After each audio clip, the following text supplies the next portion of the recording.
Noxcrew.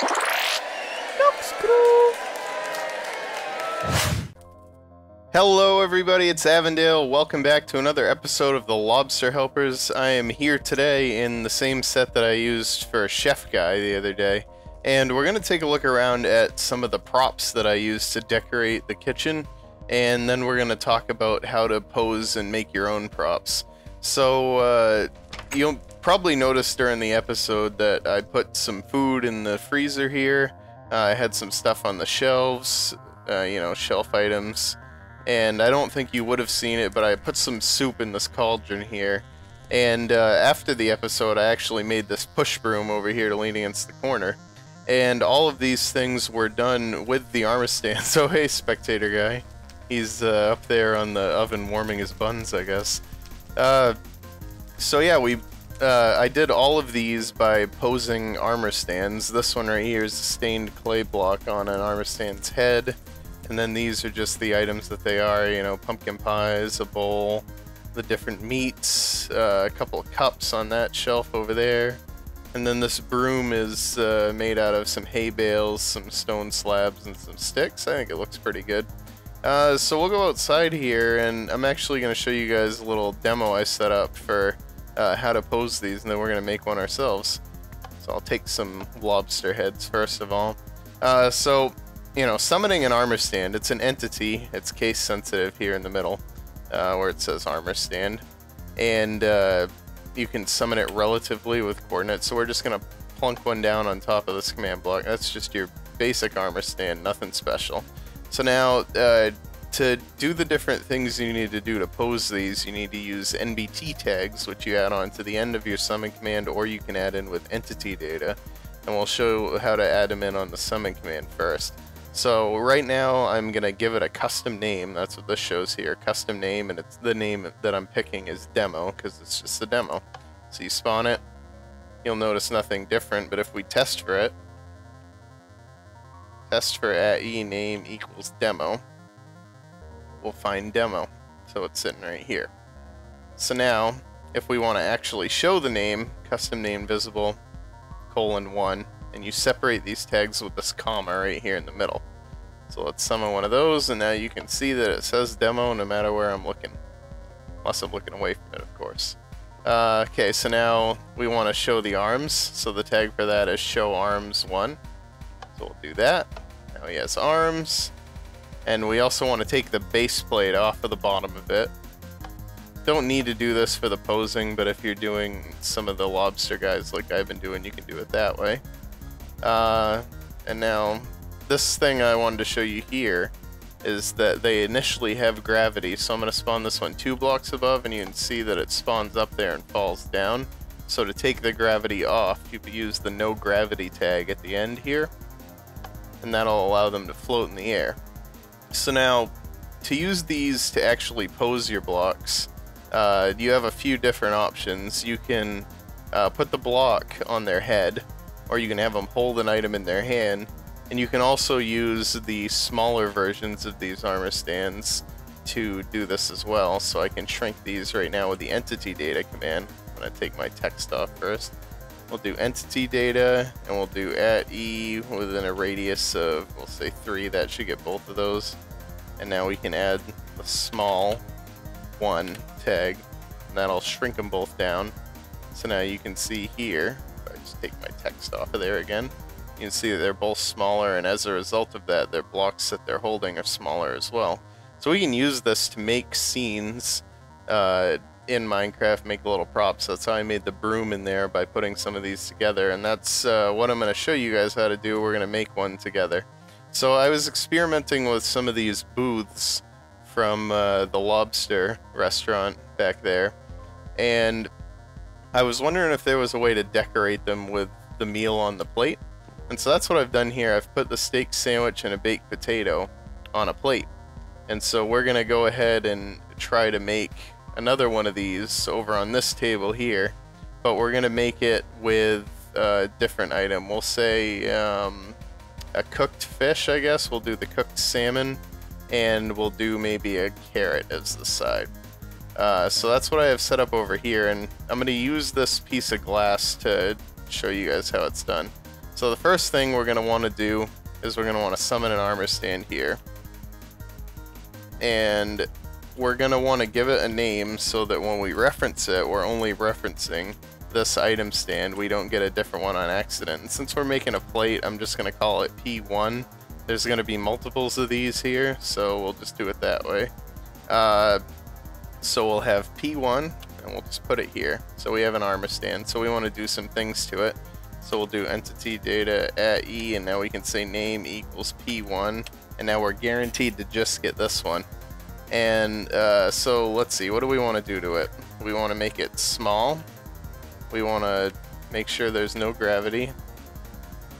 We want to take the base plate off, I guess, why not? And let's see that. Okay, so that's done. Let's go ahead and add arms to it. And now what you're going to notice as I'm doing this is that even though I've only included, you'll notice this last command only included the show arms tag in it, that didn't update the other tags. It only updated the one that I listed. So it didn't make it big again, it didn't add the base plate back, it just updated it from where it was. So we've done that. Let's go ahead and we'll show how to add equipment. Let me just clear my text again, that must be awful to look at. So entity data at E name equals P1, and we're going to put some equipment on here, so we'll use the equipment tag.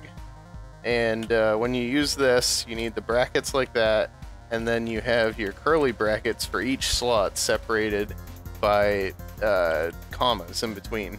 And so your first slot is what's in their hand, and then the rest of them are armor slots from your feet up to your head. So feet, legs, chest, and head.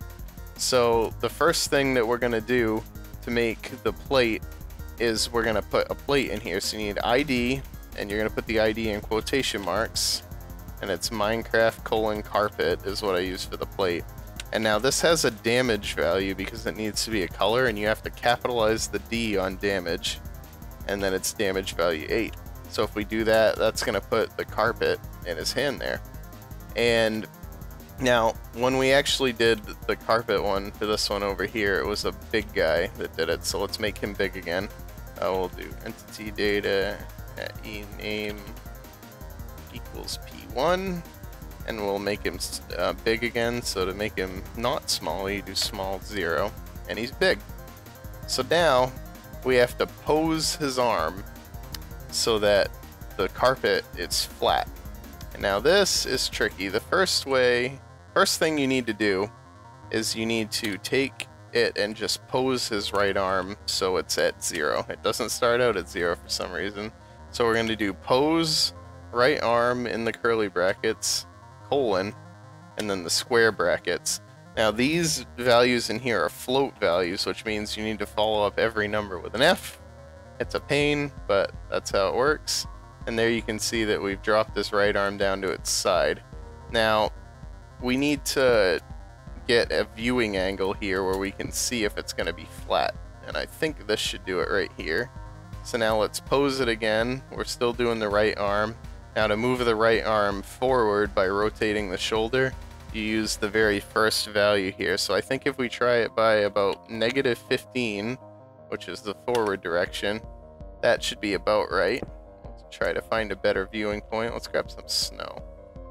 It's all about trying to find the right height to stand so that you can see things level. And that one does look like it's level, so we'll go ahead and use that.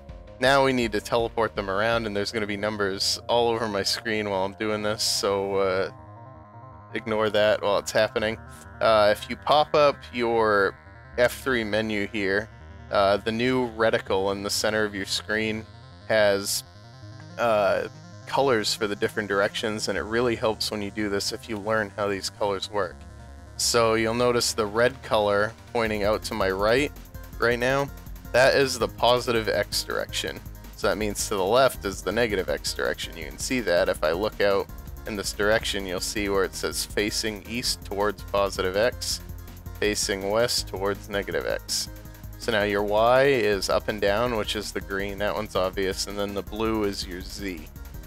So remember those while you're trying to teleport this thing around.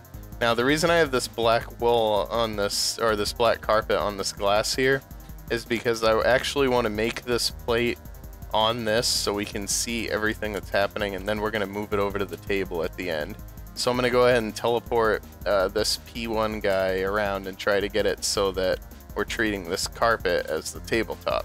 So first thing we'll do is we'll teleport him backwards by a little bit to get him centered. So to do that, we use the teleport command on the P1 guy. And we're going to use relative coordinates here, and we're trying to move him to the left by a certain number of blocks. I don't know what. So we need, it's negative X or negative Z direction. Z is the last coordinate. And when you're doing decimals, you need to lead them with a 0. So we're just going to move it by minus 0.2, and that's okay. It's on the table. Maybe we need a minus 0.1 in there. There it goes. Sometimes they take a while to update. So now that we're in place, we're going to move it down, and because no gravity is turned on, he can sit in blocks. So we'll move it down by 0.1 at a time until we get him to where we want him. And now this is where we want to see level with the table, which is right here. So move him down again, down again. There he is. So that's about as level with the table as we're going to get. And the last thing we need to do is move him to the right, which is positive X. So we'll go ahead and take that off, and we'll move him by 0.1 in the X direction until he looks like he's centered on the table. And that should do it. Okay, so we'll get all that stuff off of my screen. I'm going to go ahead and put the rest of these in. And actually, before I do that, I'll show you one more thing. If we do entity data at E name equals P1 again, and now we add the invisible tag to him, invisible 1, he disappears. So now we have the carpet as the plate sitting on the table in front of us. So I'm going to go ahead and use what I just taught you guys to add in the fish and the carrots onto the plate, and then I'll come back and show you the final product. Alright, there we go. We've got a plate. It has our cooked salmon on it and a carrot. Doesn't look too bad. It's a nice meal presentation, I think. So now to get this into place, we're going to use a little trick. We're actually going to change all of their names so that they are the same thing. So we're going to stand right here. We're going to do entity data again. And we're going to do at E, and we'll do a radius of 2. That should get them all. And now we'll use the custom name tag. So we're going to change all their name, and we'll change it to plate since these are plates. So now if we do test for at E with a name of plate, we should find 3 things, and we do. Let's get that off the screen. And now we're going to try to teleport these guys over to the table. So we're going to do that using relative coordinates. So we'll do TP at E name equals plate. And we're going to be going in the negative Z direction first. We'll do minus 4 blocks, I guess, to get it over there. So there we go. We are over the table. I'll pull up the F3 menu again so you guys can see the cursor. And we'll try going down a block as well. Do minus 1. And there we go. The plate's on the table. So posing armor stands is a really nice way to decorate different scenes. As you can see here, we have our nice plates laid out. They really help improve the table look, I think. And if we go back here in the restaurant, we'll see some other nice uses of them. You know, you can make custom props that you don't usually see in Minecraft. You can do things like improve a cauldron, make it look like there's a different type of liquid in it. You can decorate shelving really nicely. And it really helps add, you know, depth and realism to your scenes. So I'm going to try to incorporate this when I can as I'm working on the lobster helpers. If you guys have any questions about that, if there's something you think I skimmed over a little too quickly, or if you want me to go in depth in something, or if you have an idea for a really neat prop that I could include with the lobster helpers, I'd love to hear it. So let me know in the comments what you think, and I'll try to respond to as many of them as I can. I've been Avondale. Thanks for watching.